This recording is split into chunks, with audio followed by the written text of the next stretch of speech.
تیسری حدیث بھی بخاری اور مسلم سے ہے، مشکات میں 2083، آپ صلی اللہ علیہ وآلہ وسلم نے فرمایا شب قدر کو رمضان کے آخری عشرے کی تاک راتوں میں تلاش کرو، 21ویں، 23ویں، 25ویں، 27ویں اور 29ویں۔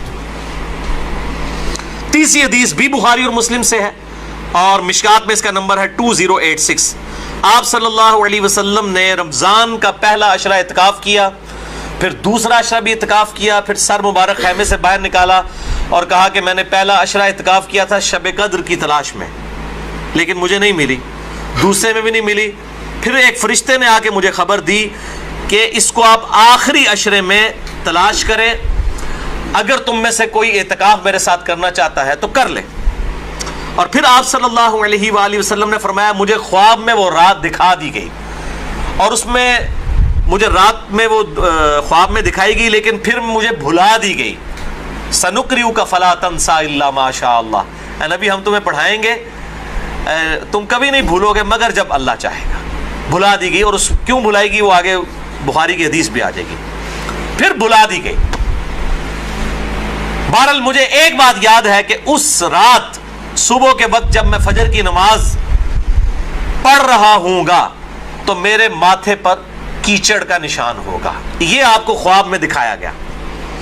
اور اسی حدیث میں الفاظ ہیں کہ 21ویں رات جب آئی، یعنی 20ویں اور 21ویں روزے کی درمیانی رات، اس میں جب آپ نے 21ویں روزے کی جب فجر پڑھی تو اس رات کافی بارش ہوئی، مسجد نبوی کی چھت ٹپکنے لگی، اور ظاہر ہے کہ قالین وغیرہ تو نہیں ہوتے تھے، مٹی پہ ہی نماز پڑھی جاتی تھی، یہی افضل ہے، لہٰذا اہل تشیع کا پارشلی مقدمہ اس حوالے سے مضبوط ہے کہ مٹی پہ ہی سجدہ ہونا چاہیے۔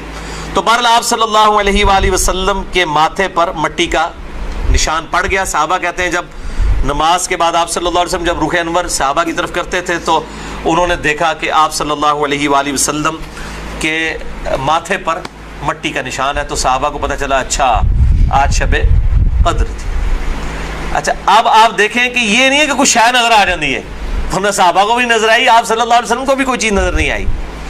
اور یہاں اتنا مشہور کیا کہتے ہیں جی سمندر کا پانی میٹھا ہو جاتا ہے، بھائی کوڑ مارنے چھڑ دو ہوں ماڈرن دور جے، کسی گورے نے سن لی نا گل، وہ جناب بہ جائے گا رمضان دا پورا مہینے روزانہ دا ایک ٹیسٹ لے گا اور کہے گا 10واں کس داڑے جناب شاید نالوں میٹھا ہوتا ہے سمندر دا پانی۔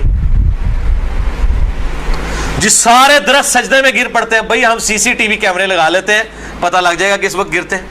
یہ سب جھوٹ ہے، کسی روایت کے اندر موجود نہیں ہے، بس صرف آپ نے قیام کرنا ہے رات کا، کوئی ایک رات اس میں ہوگی، اسی لیے دیکھیں یہ فکس بھی نہیں کر کے بتائی گئی کہ فلاں ہے، کہا گیا 5 ہیں، 21ویں، 23ویں، 27ویں، 25ویں، 27ویں اور 29ویں۔ چوتھی حدیث صحیح مسلم سے عبداللہ بن انیس کی، مشکات میں 2087، اس میں بھی یہ پورا واقعہ ہے لیکن اس میں الفاظ یہ ہیں، اب دوسرے صحابی کہتے ہیں کہ وہ 23ویں شب تھی، ابو سعید خدری کہہ رہے ہیں وہ 21ویں تھی کیچڑ والی، اور عبداللہ ابن انیس کہہ رہے ہیں وہ 23ویں تھی، لیکن یہی دو اختلاف آ گئے۔ تو وہ 21ویں بھی ہو سکتی ہے، 23ویں بھی، 25ویں بھی، 27ویں بھی، اور اس کی حکمت کیا ہے بدلنے کی میں بعد میں بتاتا ہوں۔ تو یہ شب قدر کے حوالے سے ایک دعا بھی بڑی مشہور ہے، اللہم انک عفو تحب العفو فاعف عنی، یہ روایت مشکات میں بھی موجود ہے 2091 اور جامع ترمذی اور سنن ابن ماجہ میں موجود ہے، لیکن یہ روایت منقطع ہے، وہ تابعی جو ہے عبداللہ بن بریدہ اس کا سماع اما عائشہ سے ثابت نہیں ہے، شیخ البانی سے حسن درجے تک پہنچاتے ہیں۔ بہرحال دعا کے بارے میں میرا موقف یہ ہے چاہے کوئی ضعیف روایت بھی ہو، اگر کوئی دعا کے طور پہ اسے کر لے تو میں اس کے اوپر کوئی فتوی والا معاملہ نہیں کرتا۔ امام دارقطنی نے بھی یہ بات لکھی ہے کہ یہ منقطع روایت ہے، اللہم انک عفو تحب العفو فاعف عنی۔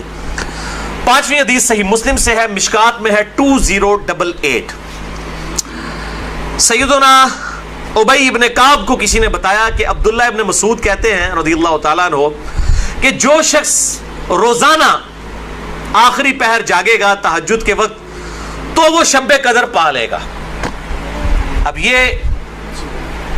یہ دیکھیں کہ روزانہ جو جاگے گا ظاہر وہ پا ہی لے گا۔ عبداللہ ابن مسعود کی جب یہ بات پہنچی ابی ابن کعب تک تو انہوں نے کہا اللہ تعالیٰ ہمارے بھائی پہ جو ہے وہ رحم فرمائے، انہوں نے شاید یہ بات اس لیے کہی کہ لوگ صرف اکتفا ہی نہ کر لیں رمضان کے قیام پہ ہی، اس لیے انہوں نے یہ بات کی ہوگی، ورنہ ہمارے بھائی عبداللہ ابن مسعود کو یہ بات خوب پتا ہے کہ شب قدر جو ہے یہ رمضان کے آخری عشرے میں آتی ہے. اور پھر انہوں نے کہا کہ میں اللہ کی قسم اٹھاتا ہوں کہ شب قدر جو ہے وہ 27ویں رات ہے. اور تابعی کہتے ہیں کہ انشاءاللہ کے بغیر قسم کھائی، کیونکہ اگر آپ انشاءاللہ کے ساتھ قسم کھائیں نا تو وہ قسم ڈاؤٹ فل ہوتی ہے کہ اگر اللہ نے چاہا تو. انشاءاللہ کے بغیر قسم کھائی جاتی ہے تو کنفرم ہوتا ہے کہ وہ بات ڈیفینیٹ کر رہا ہے، کرنے والا واقعی قسم کھا رہا ہے. تو پھر پوچھا کہ آپ کو کیسے پتا ہے کہ 27ویں ہے؟ انہوں نے کہا اس لیے کہ آپ صلی اللہ علیہ وآلہ وسلم نے ہمیں نشانی بتائی ہے کہ اس رات جب سورج صبح کے وقت طلوع ہوتا ہے تو بغیر شعاؤں کے ہوتا ہے، یعنی بالکل ٹکیاں نکلتی ہے. اور ویسے تو عموماً ویسے بھی ٹکیاں نکلتی ہے، لیکن وہ شاید زیادہ دیر تک کے لیے ٹکیاں رہتی ہے. اب حالانکہ باقی روایتوں کے اندر 21ویں 23ویں بھی آیا ہے، اور یہ قسم اٹھا کے 27ویں، تو اس سے مراد پھر تطبیق یہ ہوگی کہ جو انہوں نے پائی ہے وہ اس سال 27ویں کو آئی ہوگی، ورنہ تو یہ بدلتی رہتی ہے. چھٹی حدیث صحیح بخاری سے ہے، مشکات میں 2095، کہ آپ صلی اللہ علیہ وآلہ وسلم شب قدر کا دن بتانے کے لیے کہ آپ کون سی رات کو یہ آئے گی باہر تشریف لائے، تو دو مسلمان آپس میں جھگڑ رہے تھے. یہ جھگڑنے کی نحوست دیکھیں. آپ صلی اللہ علیہ وسلم بھول گئے اور آپ نے فرمایا کہ مجھے اللہ نے بتائی تھی وہ رات، لیکن پھر مجھے بھلا دی گئی. سنقرئک فلا تنسى الا ما شاء اللہ. اور پھر آپ نے فرمایا کہ اس وجہ سے بھلائی گئی کہ دو مسلمان آپس میں جھگڑ رہے تھے، اور پھر کہا ہو سکتا ہے کہ اللہ کی اسی میں بہتری ہو. یہ بھی ساتھ کہہ دیا، ورنہ انہوں دو مسلمانوں نے لوگ قیامت تک کوستے رہتے. بھائی اللہ نے بتانا ہوتا تو بعد میں بتا سکتے، اللہ کے لیے تو کوئی مسئلہ نہیں تھا. اسی میں بہتری ہو، اور یہ واقعی بہتری ہے. اور پھر فرمایا اب تم اسے 21ویں 23ویں اور 25ویں میں تلاش کرو. اب یہاں 27ویں 29ویں کا ذکر کوئی نہیں ہے، وہ الگ سے حدیث میں. تو حکمت یہ ہے بیسیکلی اس کو ڈیفرنٹ کرنے میں، تاکہ لوگ یہ پورا عشرہ جو ہے وہ اہتمام کریں.